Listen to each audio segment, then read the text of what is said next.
What's happening, everybody? Episode 76. I'm a little bit late today in terms of getting the podcast out on time. Usually I schedule it to release in the early morning hours, but I was traveling in the early morning hours. But the calendar still says Monday, so we're going to be good.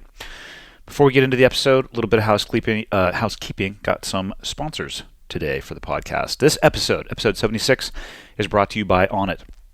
If you're a fan of the podcast, you're going to hear me or have heard me talk about Onnit before. They are a human optimization organization focusing on supplementation, exercise protocol, and they also have some gear. If you go to onnit.com, onnit.com/hot, you're going to land on the Cleared Hot landing page. You'll know it's the right spot because it has the cover art of the podcast. You're going to get 10% off when you check out. The first landing page are all the products that I routinely use, but what I will say, as I have always said, because I think it's true and I think it's important, is that supplementation should be the last thing that you're focusing on, not the first. If you have a lot of things in your life you need to tune up at a macro level, I don't want you to waste your money or your time or your effort. So focus on the macros, and then when you get to a point where you really need to optimize, then you can dive in on the micro. Because a garbage disposal diet will never be outdone by supplementation. So macro first, then micro. When you're ready, hit up onnit.com/hot and go to town. I love their products. Was using them for years before I ever entered into a relationship with them as a brand, and can't speak highly enough about them. This episode is also brought to you by Murder Book. If you are familiar with or a fan of the work of Michael Connelly, his podcast, Murder Book, has allowed him to go back to his roots as a journalist, and he's working with the very detectives who inform his novels and the television show Bosch. The podcast itself is explores real homicide cases that are not traditionally covered by mainstream media. And if you go and look now, I just checked, they're up to 10 episodes.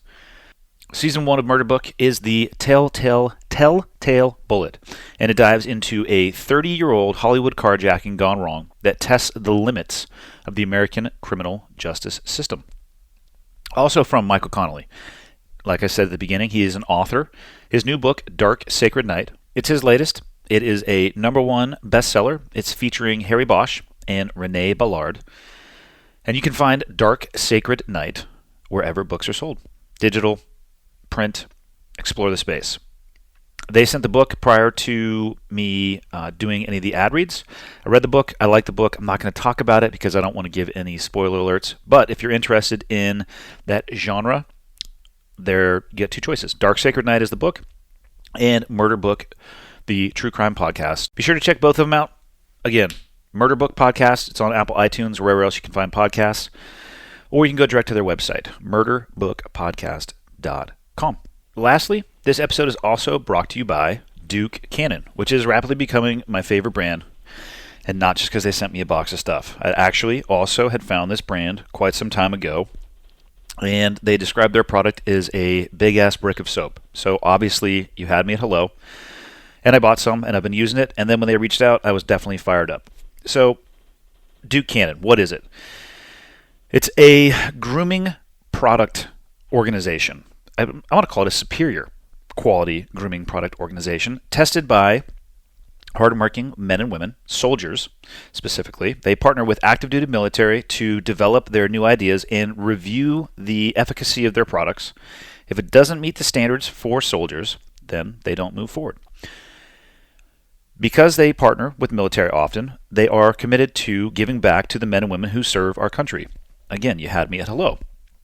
That's why a portion of the proceeds go directly to support veteran causes.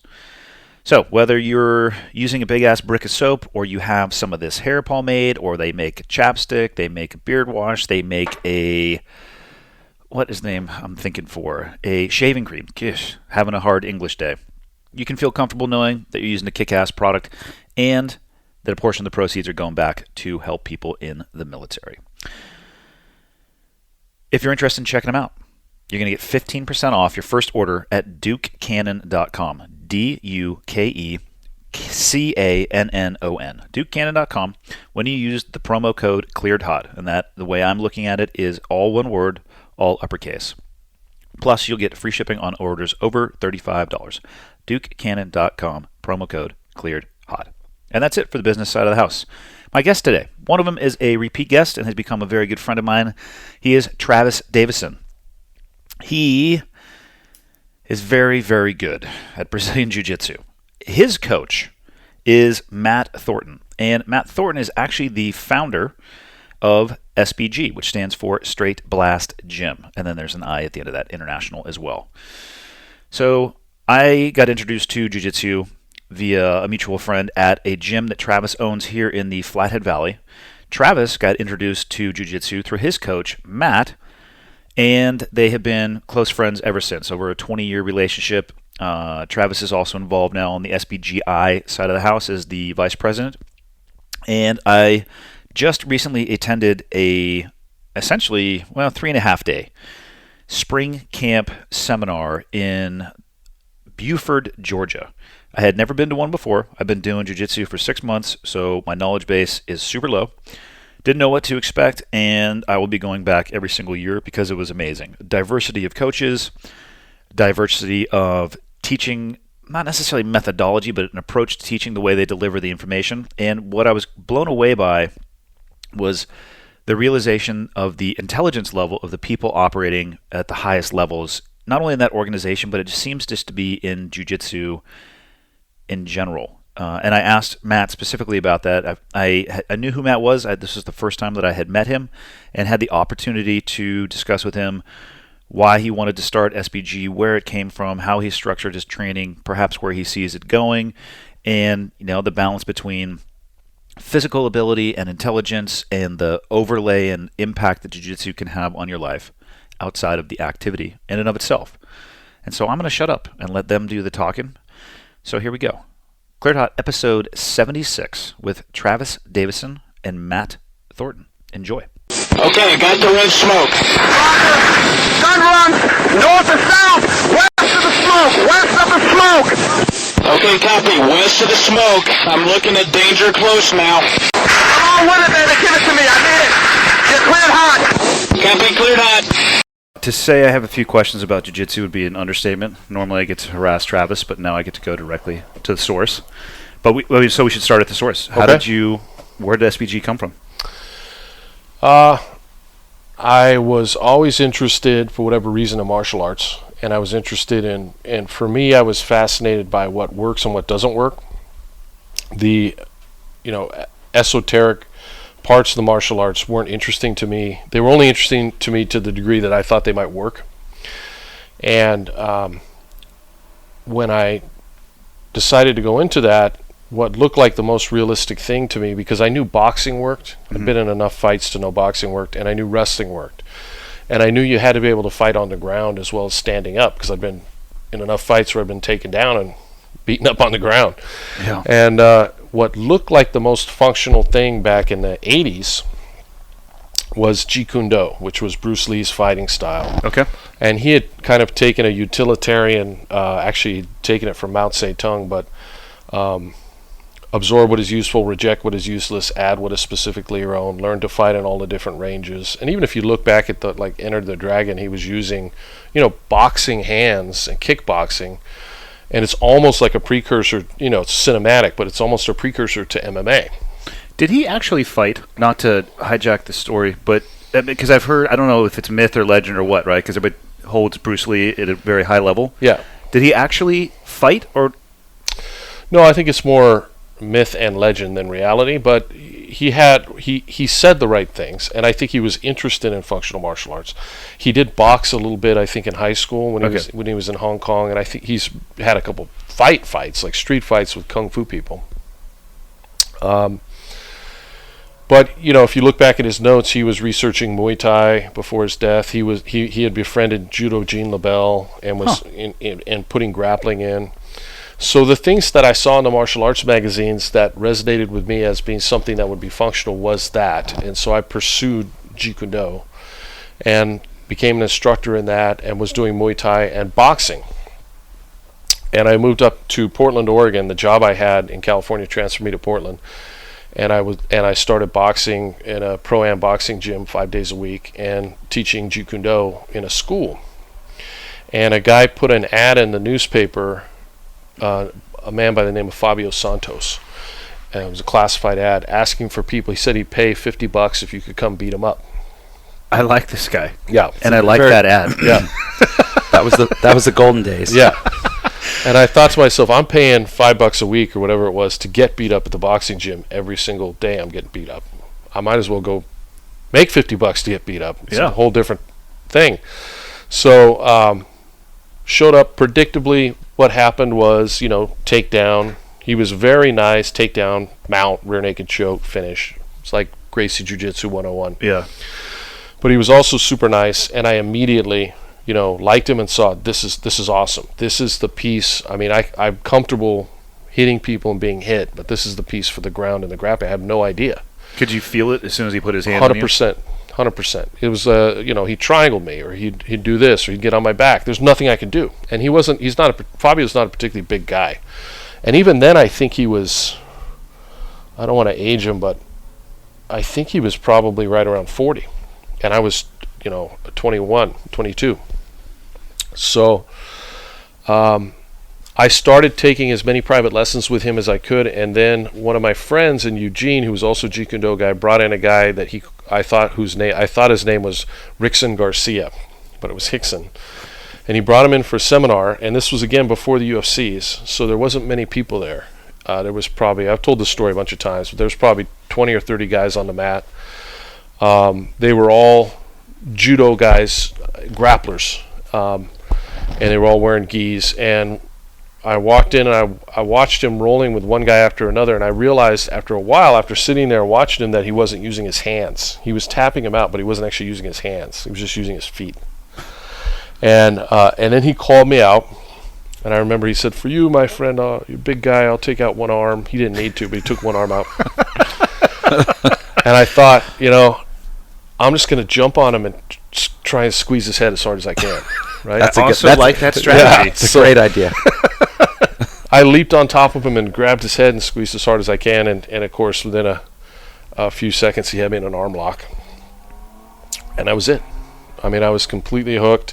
I liked Hickson. I went back to the school that I was teaching Jeet Kune Do at, and I told these guys about it, and they obviously weren't motivated by the same thing and or didn't believe me. Back then, again, this was before the UFC, but the whole thing with Jeet Kune Do was entering to trapping to grappling. They had this sophisticated theory about how you would have to get close to somebody, how you could get close to somebody through these ranges to do damage. And I knew, just from my own experience of having been in enough street fights, even in school, that the hard part wasn't getting close to people. The hard part is keeping people from getting close to you. Hard part is keeping somebody from just clinching you and taking you down to the ground.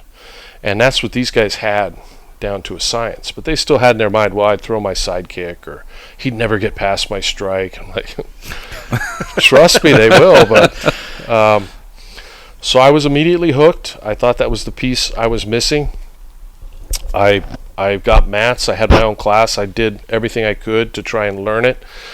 After a short period of time, Fabio was hired by Horian right before the first UFC, so he moved down to Southern California to teach in his school because Horian predicted the influx he would have after the results.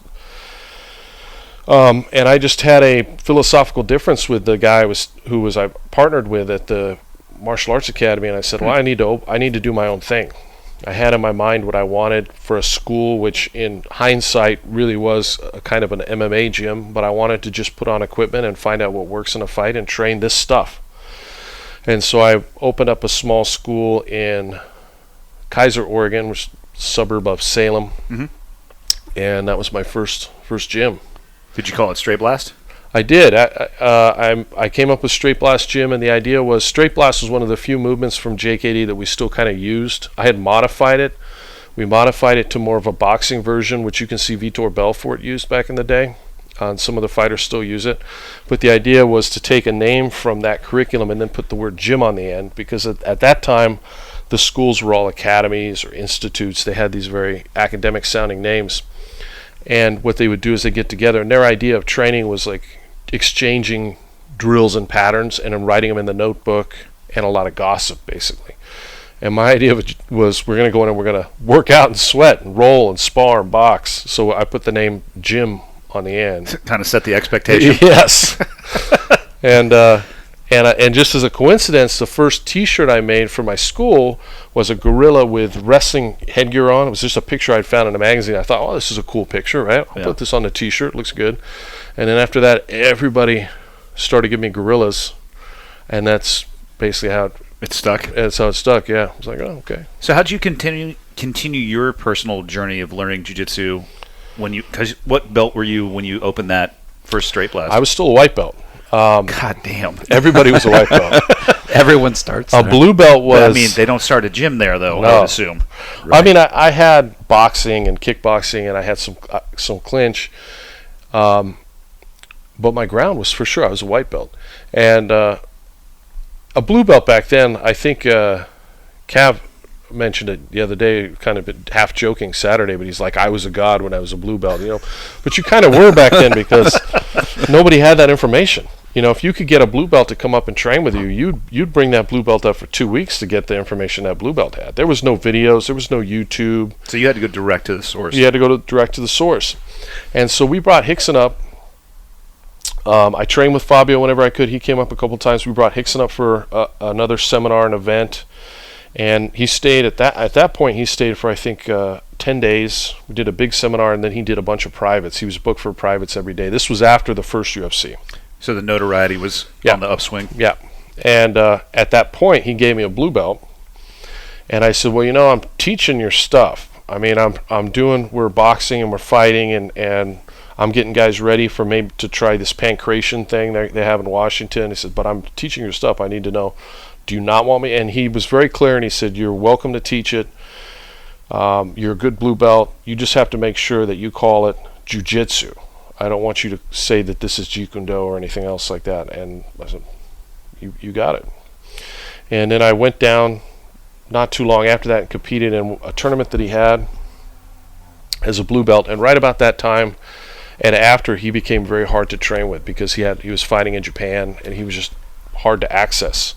And at that tournament, while I was down there, I was introduced to Chris Howder, who was one of the first American black belts. And he was very accessible. Obviously, he wasn't that much older than I was. We liked the same kind of music. He was very open. There was no secrets. And back then, there was some secrecy to it. And unlike even some of the other American black belts, he wasn't scared to come up and teach. A lot of them, even back then, it sounds silly now to say because it's so ubiquitous, but back in the day, Horian did have kind of a control over what was going on, and he would kick you out of the school and or sue you. And when the brothers broke up and started going to different, teaching, and the Machados went here and Hickson went here, their students weren't allowed to train with each other. Really? And if they found out that you were training, like if you were a Hickson person, Horian person training with Hickson, there could be some problems. And Chris just really didn't care about any of that. And especially probably helped because I was in Oregon. But he would just come up and teach anything. Whatever I asked, he would show it, and he was very open. So from that point forward, he became my coach. And he was, I think you've heard you call it before, part of the Dirty Dozen? Correct, yeah. The 12 black belts? Non-Brazilian, yeah. Non-Brazilian. Yeah, because the pictures are up at the gym. I was asking you that one day where the break went from Brazil, and Chris's picture was the one that was up there. He's actually a blue belt from Hickson too, and his first coach was also Hickson. It just so happened that on the day they had their big argument, he had taken his last lesson. Jiu-jitsu back then was all taught in private lessons out of Horian's garage. It wasn't group classes, and his last private lesson had been with Higan Machado. So when everybody went their own direction, he kind of became a Higan guy. What caused them to go in their own direction? Money, family squabble. So they were trying. Seems like they were trying to control the information, perhaps because they saw the value down the road. Yeah, that's a great question for Chris, and I've seen him in a few documentaries. Seems like an interesting cat. He's a very unique. I don't know anyone who knows more about the history of that than he does. Yeah, well, he probably was just right in there. He was right there, but the way he described it, he's taken this class with Horian, and it was the first or second time he'd taken a private with Horian, and all of a sudden Hickson pulls up in a car, and then there's a lot of screaming and yelling in Portuguese, and then everybody goes their own way. But it was ultimately, I think, it always came down to money. I can't imagine trying to learn only in a private lesson setting. Yeah. Like, my favorite part is the open mat afterwards and the diversity of what it feels like. I can't imagine going the opposite direction and not getting to feel that. Right. I feel like it would slow your learning curve substantially. Yeah, as a purple belt and brown belt especially, there was an attitude that I adopted that a lot of Americans adopted, I think, where we looked back and we thought, these guys are often keeping secrets. And sometimes we would say what they were teaching us was, white guy jiu-jitsu. They were keeping the they were keeping the true Brazilian spit to themselves. Yeah, they'd show a pass where you'd go, if you pass that way, you're going to get triangled, right? And you'd think that. So a part of me and a part of all of us, I think back then, felt that they were holding back. And now in hindsight, as I look back on it, there was certainly some of that, depending on which branch of the Gracie brothers you were training from. There was a little bit of that. But there was also a solid idea they had that I think was passed down from Elio on of really learning the fundamentals and having a very incremental way of guiding people through. Some of that was also very valuable and got skipped over by me and by other Americans, I think, in our arrogance. And now we're going back, many of us, and looking back at that curriculum and going, you know what? They really did show a lot of this stuff that you would see us teach in the seminars this weekend. It was there. Maybe we just weren't smart enough to see it. Mm-hmm. So there's part of that too. And how much is our own arrogance and how much was them keeping secrets? I think it depends on the instructor, but I think, I enjoyed the hell out of the seminar this weekend, but I loved that it was talked about longevity. Yeah. Because, I feel like I'm 90 inside. My driver's license says I'm 41. Emotionally, I think I'm about 12. Yeah. And, but so those numbers, and I look at this, I'm like, okay, one, I'm a moron. I found this 20 years too late. Like, can I go back in time? Right. That would be a different experience. Yeah. But I do think, I'm like, at 50, what's this look like? Right.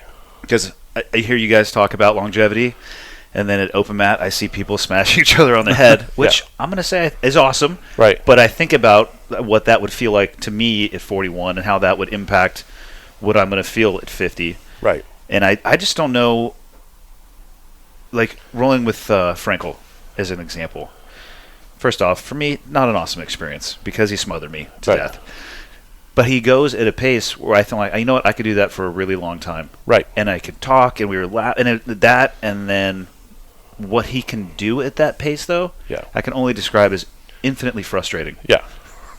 And then I hear stories, you guys have to tell some stories, Travis, of the early days training where it was, how would I describe it? From what you've said, I don't want to speak for you, but it was, let's say perhaps the culture in the gym was just slightly different. Well, we didn't know any better. That's what I would say. We didn't know any better. I do a little bit better. The dirty secret to the early part of the gym was I didn't start martial arts. I didn't open up a school because I wanted to make a living teaching martial arts.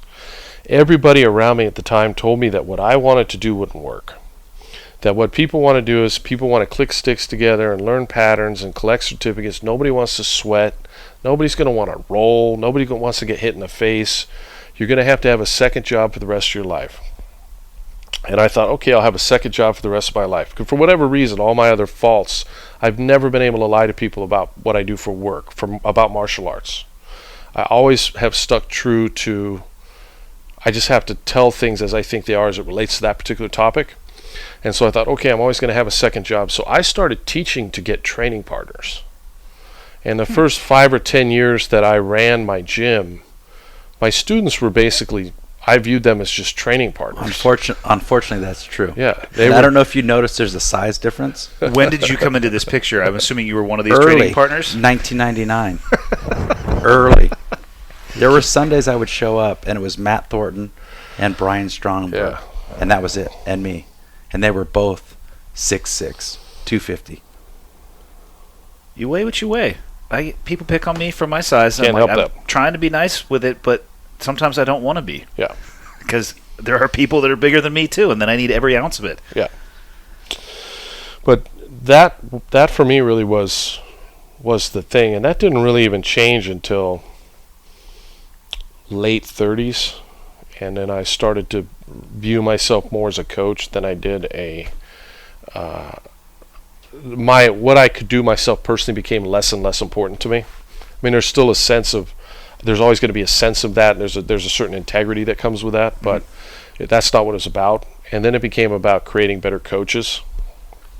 And then when I look back, I realized not so much with jiu-jitsu too, for sure there's a lot more injuries, but especially with the MMA and some of the head trauma and stuff, it was so unnecessary and so dangerous in hindsight. We were, full contact knees to the head and shin kicks and yeah, I mean, people would get knocked unconscious at least once a week. I was one of them.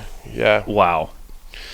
And I wasn't alone. It's not an excuse, but I think every place that you'd go to at that time that would say they were an MMA school, the training was very much like that. Yeah. And my only functional martial arts training other than Gracie Jiu-Jitsu would come in a boxing gym. And when you go into a boxing gym and you're boxing, you get hit in the head. A lot. Yeah, and there's nobody that's coddling you to that point. So for me, that was okay. So we apply what we do in boxing, to everything. Now that I look back on it, we know what we know about traumatic brain injury and everything else. I regret that part of it. But the good news is it's changed so much the other way that I really feel like we could take anyone, regardless of how far they want to go in the sport, even if they want to fight professionally, and get them to the point as safely as you can. Mm-hmm. And you can at least shepherd them there without all that head trauma going into it. Absolutely. Because they're going to get it there, more than likely. Right. Which, actually, in that, when people who want to pursue that, it's the same thing as football players who young and they want to play in the NFL and they know the risk. I'm more okay with that. Yeah. And them willingly accepting it as opposed to, oops. Right. Well, the vast majority of the damage and brain trauma happens in sparring.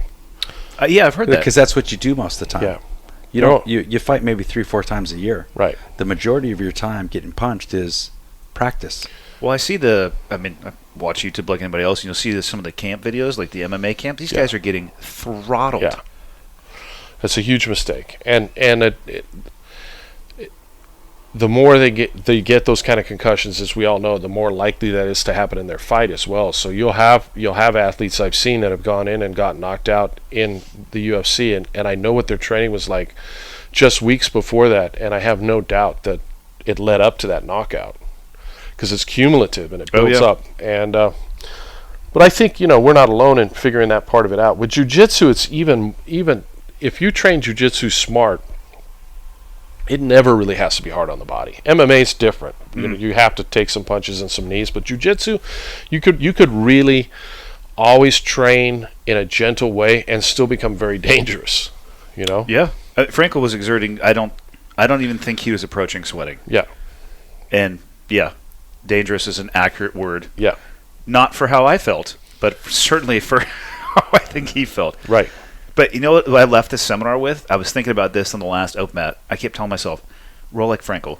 Yeah. Just roll like Frankel. Because I was watching, I'm like, why do I ever use energy? Why do I do anything that requires it was baffling for me for about 20 minutes to sit there and watch it after having experienced it the day before and go, got it. Right.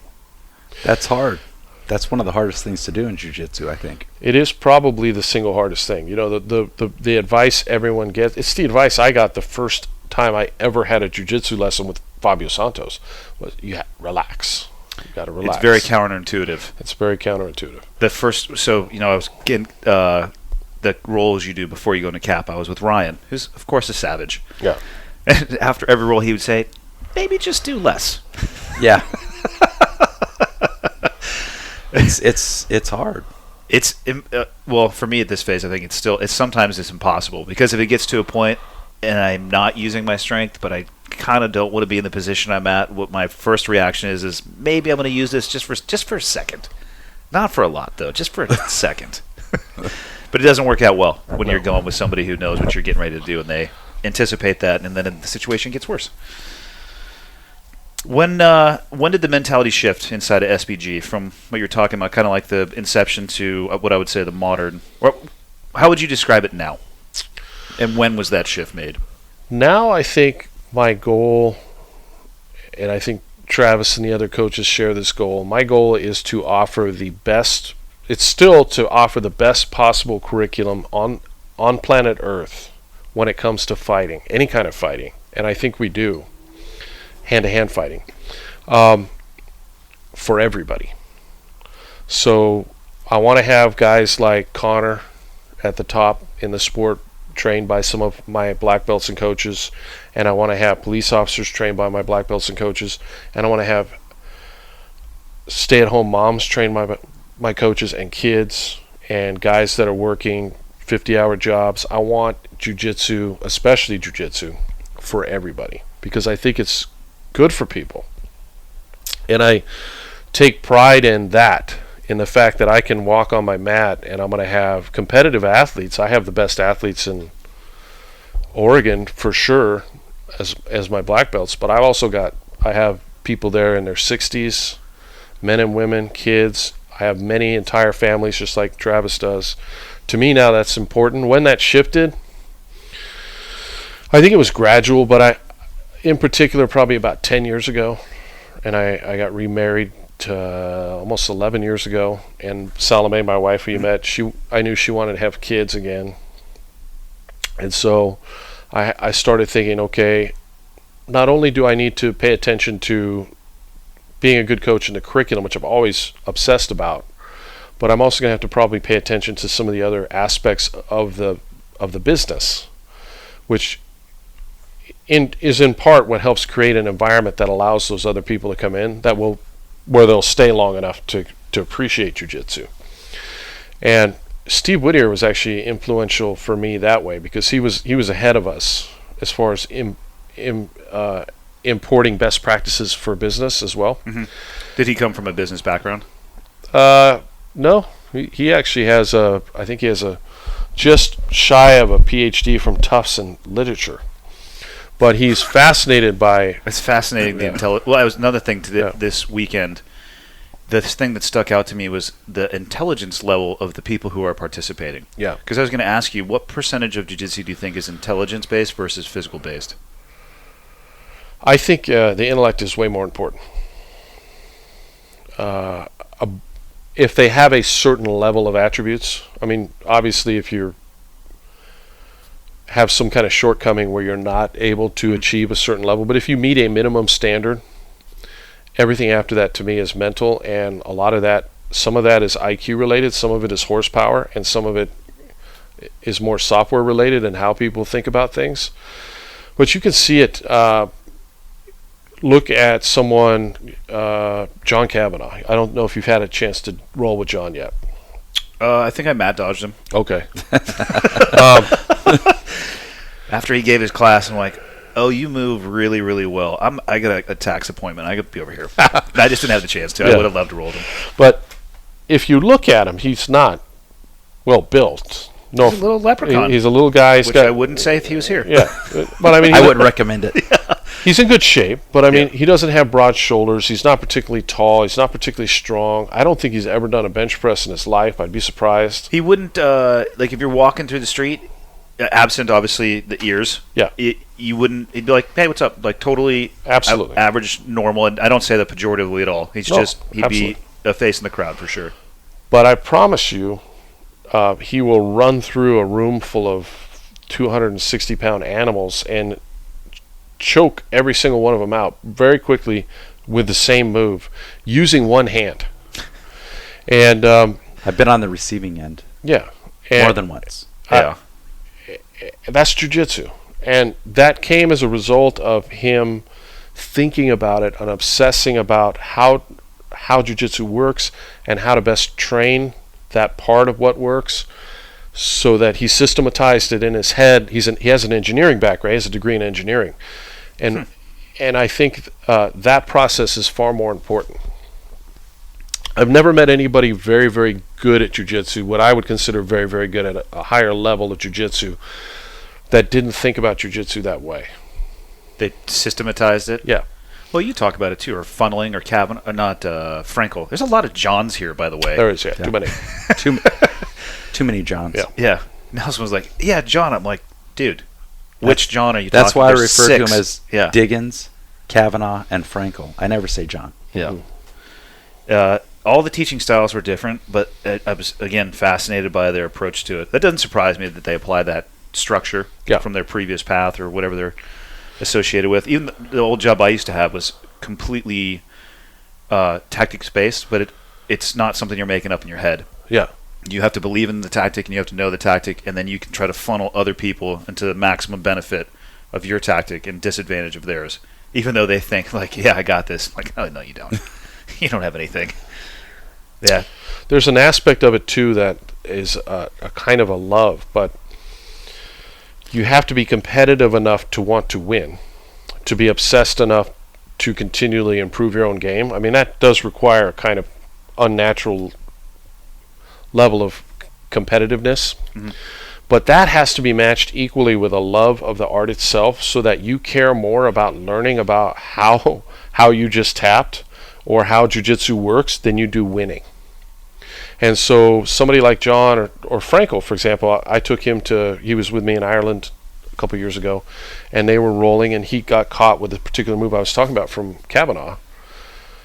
He wants to beat that move. He for sure doesn't want John Kavanaugh to guillotine him. Oh, is that his jam? That's his jam. I'm super happy I didn't roll with him. But what does he do about that is he rolls with him over and over and over and over and over, and then he's thinking about it, applying all his intellect to try and figure it out. And he's as happy doing that. There's a level of curiosity and joy that it comes with him engaged in that process that at least matches his desire to win. And if that is askew in any way, goes too far one way or the other, you don't get those kind of athletes. What percentage of people do you think make it there? I mean, you guys obviously see a lot of people come through the doors. I mean, the churn rate's probably pretty high. I've heard many people say blue belts are the black belts of quitters. Yeah. Like, that seems to be the point where they eject, which I don't understand why that is. Do they not realize that the tunnel is longer? Or? It's a failure to reset goals.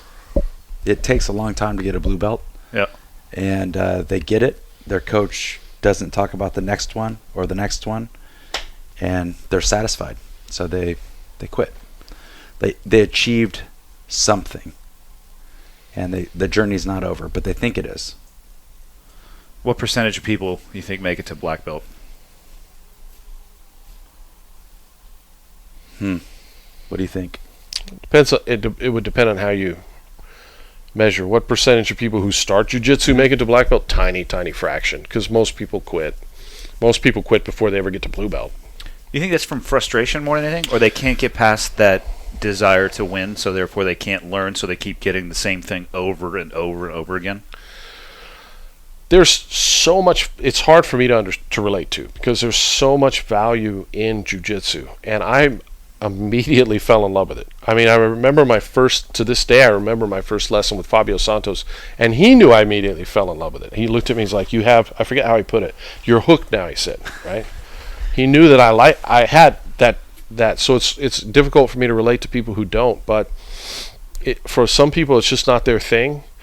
For other people it takes longer, but then they realize, wow, this has so many things I didn't think, so much more than what I thought it was. Mm-hmm. But it takes them longer to realize that, and sometimes they don't stick with the process long enough to get there. So part of what we do in the business is, and at the gym, is to try and keep them long enough so that they can see that value.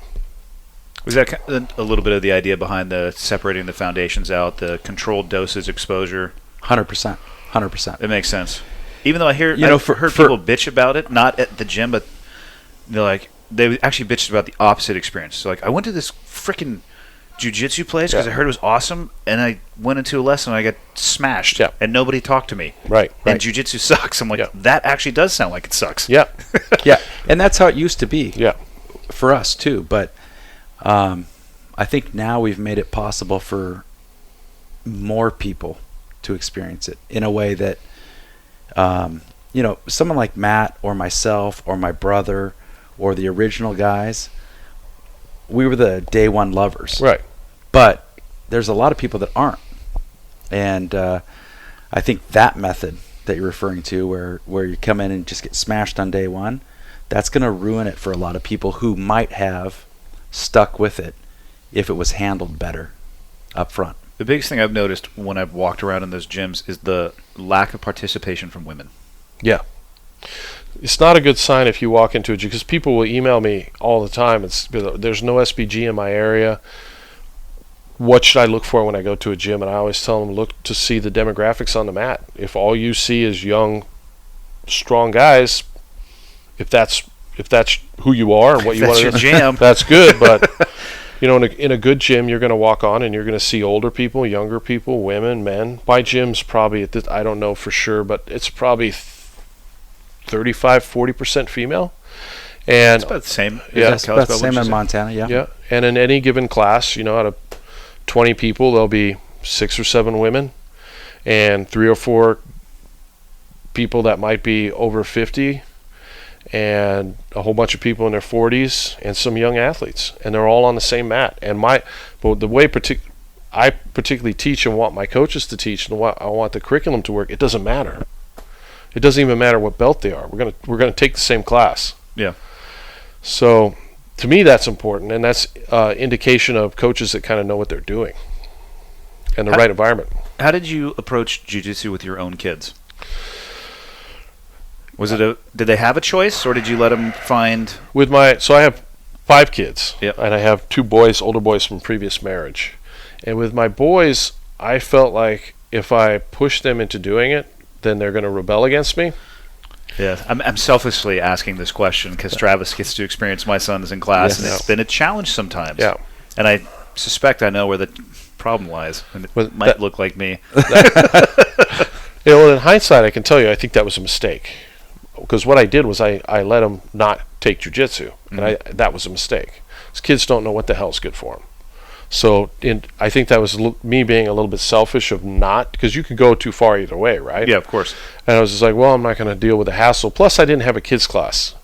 I didn't personally want to teach kids. I always thought I'd just scare kids. I didn't want to do it. And he does. It's a giant, Dad. Yeah. By the way, for people, since you can't see, Matt's really tall. But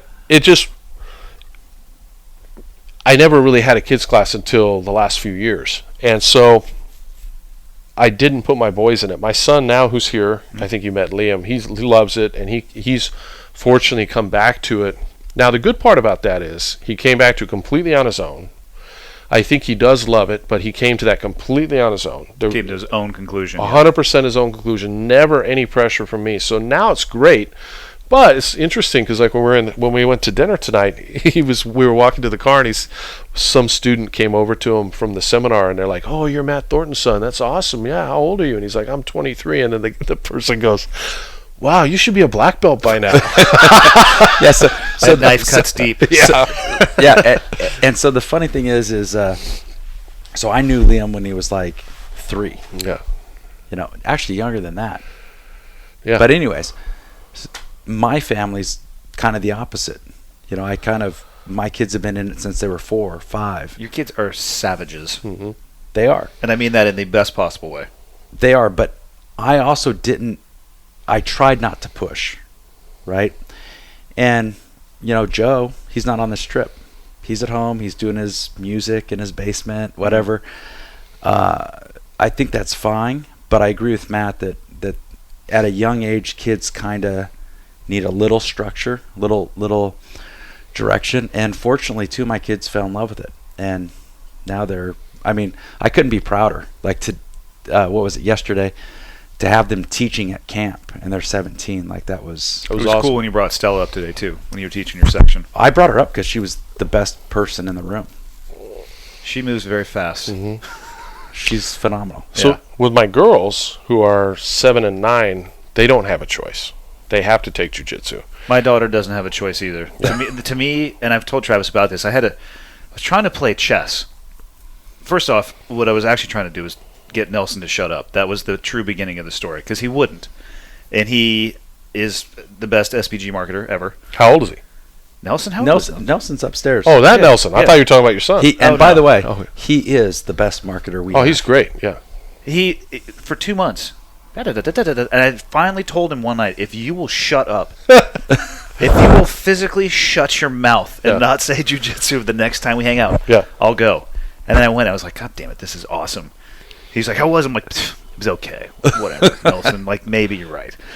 No, but, and then so I'm sitting there, I'm thinking, I'm like, all right, this is awesome for me. I'm an idiot. I should have done this years ago, but I have the opportunity to correct that for my kids. Yeah. But I wanted to play chess with them instead of checkers, and because I do, like with my boys, I mean, if I let them choose what they wanted to do, they would play video games all day and not go to school. So Yes. I totally agree that you have to put them on the path, and I'll let them bounce around the gutters a little bit, but they're staying on the path. So, but I didn't make them start right away.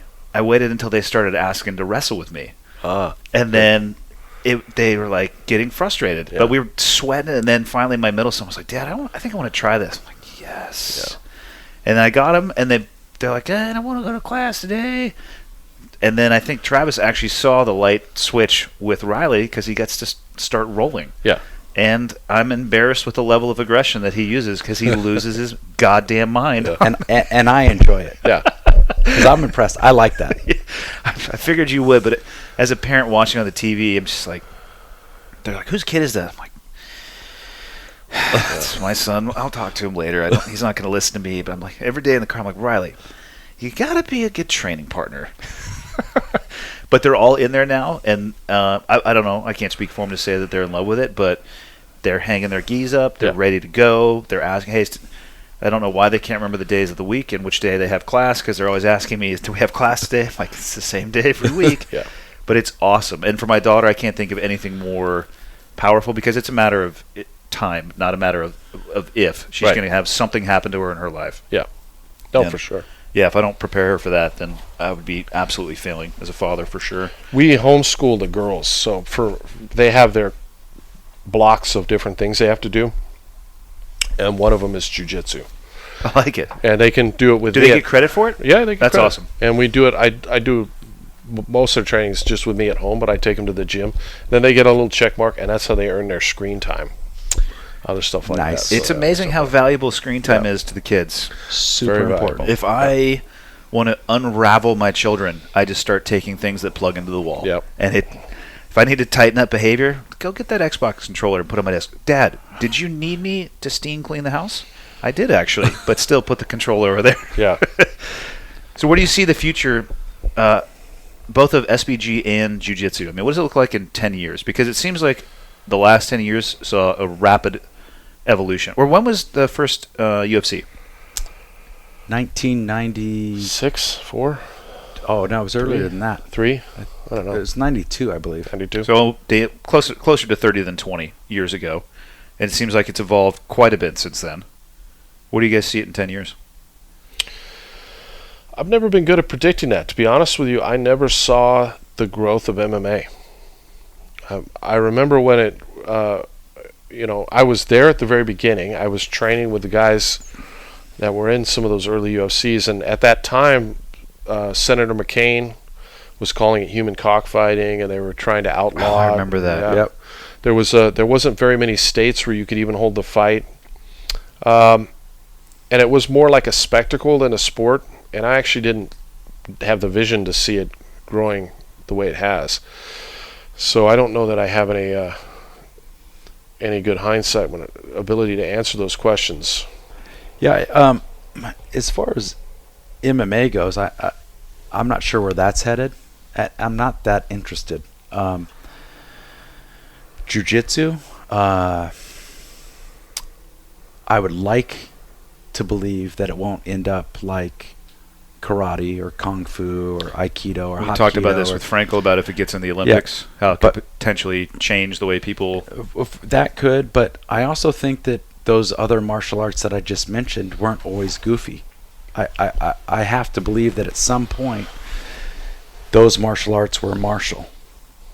And Why?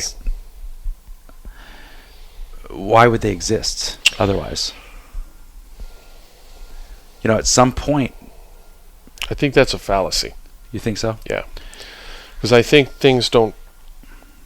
Because people will often say, well, if it doesn't work, or it didn't work at some point, why has it been around for so long? But things aren't around for so long because they're necessarily beneficial. They're around so long because they're good at replication. And if you look at the traditional martial arts that replicate well, they're exactly like religion. But do you think that, like, for example, like with karate, at some point they trained in a way that was effective? I think it's all myth. If you go back, they'll say, well, the flying sidekick was to knock guys off horses. And they had to use this because the farmers there was no farmers that were coming out and fighting samurai. That would be a really quick fight. Yeah, as a warrior class was just coming in and cutting them down. So, I mean, if you look, if you take something like Wing Chun as an example, it'll have a origin story. In this case, a blind nun who had some kind of power that was unachievable by us, but was there in the past. And then she... Is this the actual story? Oh yeah, they all have some... Oh, I'd have... Okay. They all have... There's always an origin story to those arts. And then it's codified, and dogma is created, which is in the form of the sclerotic patterns, which is their katas. And it gets passed down generation to generation. And there's always this theory, well, at some point it must have... It's like, really? If it was effective at some point, it looked like what we do now. The Greeks, yes. The warrior cultures all had grappling arts. But they had to. They had to. But so much of the Asian martial arts really are a giant bubble of make-believe, which was also brought to light during the Boxer Rebellion when they all thought they could use their kung fu to defeat the bullets. And we know how well that went for them historically. So it's an interesting and controversial approach. yeah, the Western martial arts, that there is truth to that. In any warrior, Western warrior culture, you're going to find a grappling art. And there's truth to that in places like Mongolia, where they have Mongolian wrestling, things like that. But when it comes to kung fu and when it comes to karate and many of those martial arts, it really is just, I think, myth. Okay, let me rephrase my answer then. My only fear would be that somehow jiu-jitsu would train in a way that would make it more like karate or kung fu, in the sense that to make it more appealing to the masses, they would take the sparring away, the aliveness away, the work, the gym part of straight blast gym, the sweat. Because part of what makes jiu-jitsu work is that you actually have to work. Does that make sense? It does, yeah. It's aliveness. Yes. And when you take aliveness out, it becomes a dead pattern. And it's inevitable that there will be aspects of it that go that way, for sure. What do you think will cause them to go that? What will be the root cause behind that? Instructors will come up and they'll say exactly what Travis just said. We need to bring more people into it. To do that, we have to do this. And you see it happening now with the IBJJF, they'll be very anti that rule system. And they will, under the guise of, well, we're going to train for street, quote unquote, try and codify it into some set of forms, ritualized movement where these hidden secrets can be kept to be passed down generation to generation.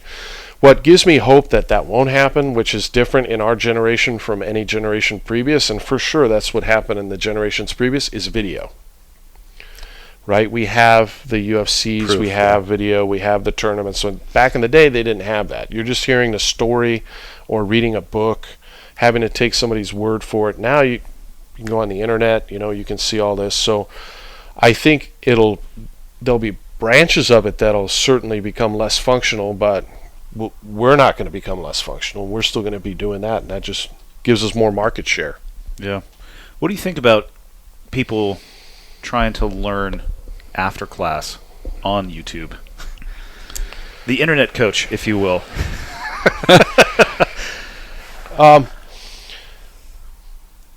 I like the curiosity part of that.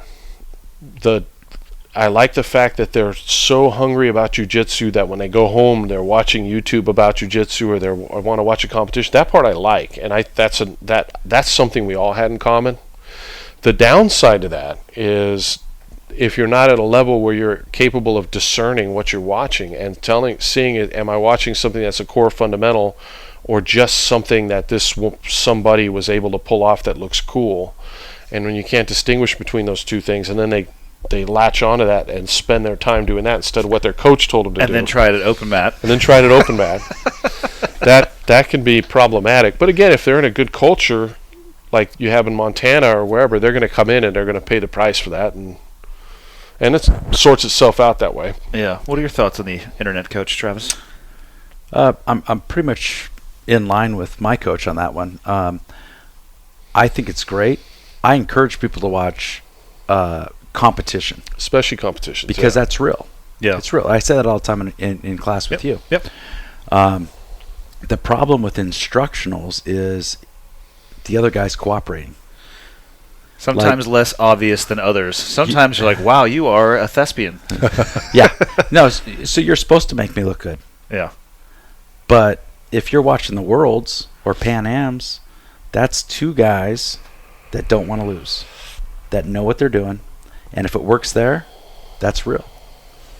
So video in that sense, I like the curiosity as well, and I like the hunger, the passion of I'm going to spend my time watching jiu-jitsu videos, but in terms of actual progress, there's a part too that's kind of natural in that when you're a white belt, especially if you've had no grappling previous, you could be beat by another white belt, and then your coach shows you the counter or movement, and it completely changes the game. Outcome, yeah. Yeah, and so at that stage in the jiu-jitsu process, technique really is the king, and learning more technique really can make all the difference between this guy that tapped you out yesterday and now he can't. That changes once you get to purple belt, brown belt. That stops becoming the case, and it becomes more a question of the fundamentals and connection and timing and those kind of things. So it's natural, I think, for blue belts and white belts to go searching for techniques. If I were to see a higher level purple belt or brown belt looking at some of those, especially the more silly, the possibility parts of it, as opposed to that would be problematic, because it would point to them not understanding how jiu-jitsu works yet. Which would probably be a bad indication of the color of the belt they're Right. wearing. Yeah. I was going to say, by that point, they probably can, they know what they need to focus on. I would hope. I mean, what I want from somebody that's a good purple belt or brown belt is to ask the kind of questions that tell me that they're thinking about things like base and posture and connection, and they're not thinking about counter for counter up in somebody else's tree. So, that's what I like your analogy of the tree. I was thinking about that today. I'll let you just describe it. I think I understand it, but the base is the roots of the tree. Posture is the trunk, and then from the sprouting off the trunk, there's going to be 2 to 5 different main branches, because that's all it can fit on the trunk, and that's directions of force. And then from that flows all these possibilities: your sweeps, your submissions, your counter submissions. And the way people often teach jiu-jitsu is technique for technique, or chains of technique. You do this, they do this, you do this. And that's playing in the tree. But the interesting part, the important part, I believe, for jiu-jitsu is the roots, the trunk, and those main branches, which is the base, the posture, the connection, and the pressure. And then from that flows everything else. And it's also, not only is it much easier to learn that way, and not only it's much easier to teach that way, I think, and not only can people learn faster that way, but it's also more effective to break down somebody else's game. So if you use somebody, for example, like his brother, who's a black belt at my gym, Mm-hmm. You know Ricky, right? Yep, he came to Montana. Yeah, so he's very good at butterfly hook sweep. He's been doing the butterfly hook guard for 20 years. 20 years. So if you get in his guard, or I get in his guard, and he starts to sweep you with a butterfly hook, and you decide to counter a particular way, maybe something somebody showed on YouTube, guaranteed he's felt it, because he's rolled with all kinds of different people, and he's put them in that, and you're now playing on a branch counter for counter that's his tree. But if you can take away his posture or his base, the platform he needs to execute that delivery system, if you can adjust the space and manage the distance that alters that platform, you shut down his game. and he can't even begin playing back in that counter for counter thing until he adjusts and gets back to that platform. Yeah. And so by learning to destroy the base and the posture of your opponent, or to take it away or to adjust it, you can avoid all that mess, and you can and the way that gets described is as pressure and boring. And a guy like, oh, he just shut me down. It didn't really seem like they did anything. It was like all this pressure. But that's what jiu-jitsu looks like when it's done well. Yeah. They're not allowing you to build a base and then you start your sweep and then they do their counter and then it's not how it works. Yeah, the goal is to not allow the other person to do what they want to do, right? Right. It doesn't matter what it looks like. Yeah, which is controlling distance, managing distance. And you manage distance in grappling with base posture and connection. So it's somebody at my experience level, 6-7 months in, I think, all of my time should be focused around the base. Yes. And focusing on that, and like the shiny objects that are on the YouTube fill in the, how do you do a BJJ fill in the blank? Right. And then I'm assuming later on your allocation of your time will change. Not really. Really? No. If anything, here's the irony: the people who appreciate white belt jiu-jitsu the most, like real, I could fill simple in the things, blank here. are higher level black belts, or Really? or let's I just knew say that's where that was going. people who've trained jiu-jitsu for 25 years or more. Huh. They're the ones that get it. So if you a coach who I admire a lot, Henry Akins. Yep, I know he is. He puts out. There's not a lot of instructionals that I like, and it does not to say that they're not great jiu-jitsu players. I just don't like what they're teaching. I like most everything I've ever seen Henry put out. He puts out solid material. But if you go to one of his videos and click on the comments, it's actually really funny. I mean, John Frankel and I have talked about this before, but you'll see guys go, "Oh yeah, I learned that. I learned that my first day. Oh, I've seen that like 5 or 6 times." Is this on YouTube? Oh yeah. Because that's the lowest. Well, Twitter is the lowest portion Yeah, of humanity. it YouTube is. comments are just one step above it. It is. But even on some of jiu-jitsu forums or places where he'll post it. But it's indicative of the fact that they don't even know what to look for yet. They might be a purple belt. They might be a gold medal winning brown belt. But they can't distinguish between the real gold that somebody like Hickson or Henry or some of John Frankel today, Glenn earlier, the coaches that were teaching here at the camp, they can't distinguish between that and another just movement. And so actually I think the longer somebody does jiu-jitsu, the more obsessed they become with the kind of stuff that I'm obsessed with, which is that structural stuff. It makes sense. And applying it, even I was doing a roll with Gus, and surprisingly enough, you guys won't believe this, but he swept me.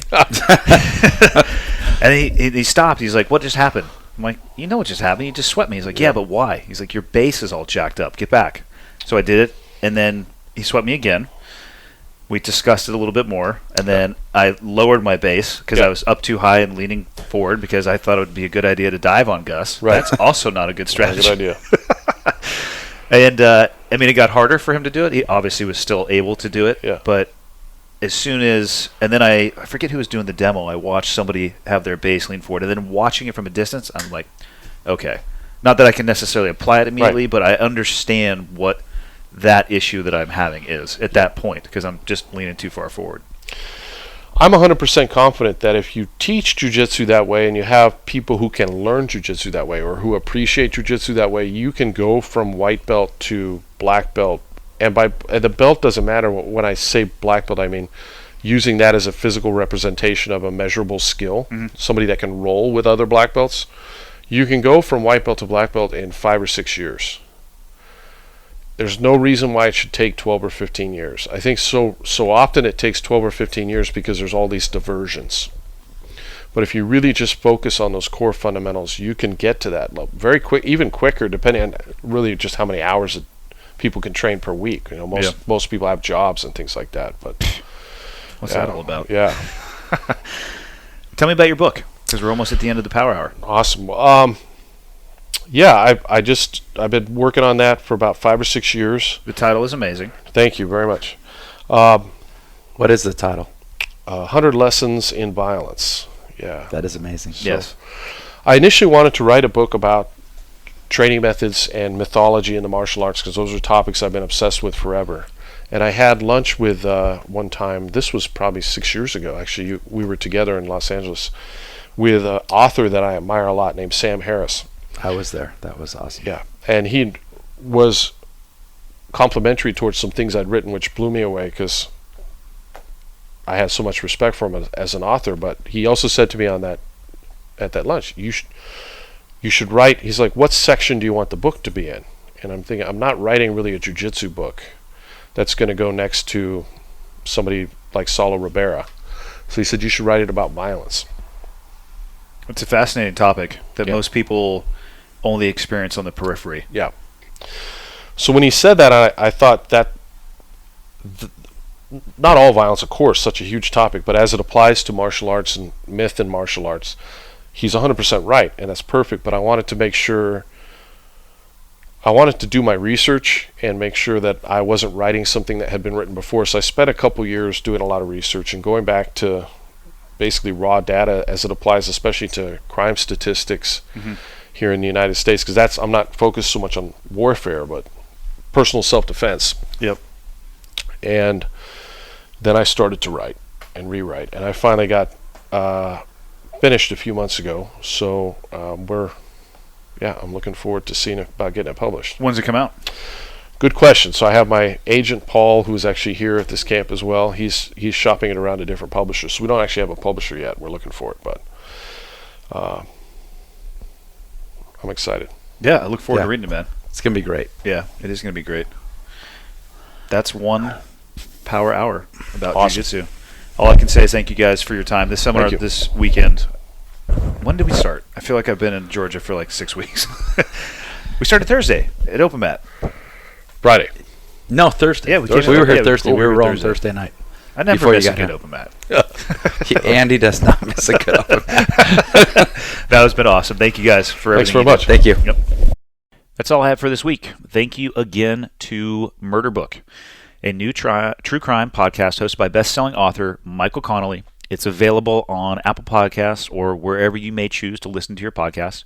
Also, be sure to check out his newest #1 bestseller, Dark Sacred Night, featuring detectives Harry Bosch and Renee Ballard. So thank you, Murder Book, for supporting the podcast. And also, thank you to Duke Cannon for supporting Cleared Hot, this episode of Cleared Hot.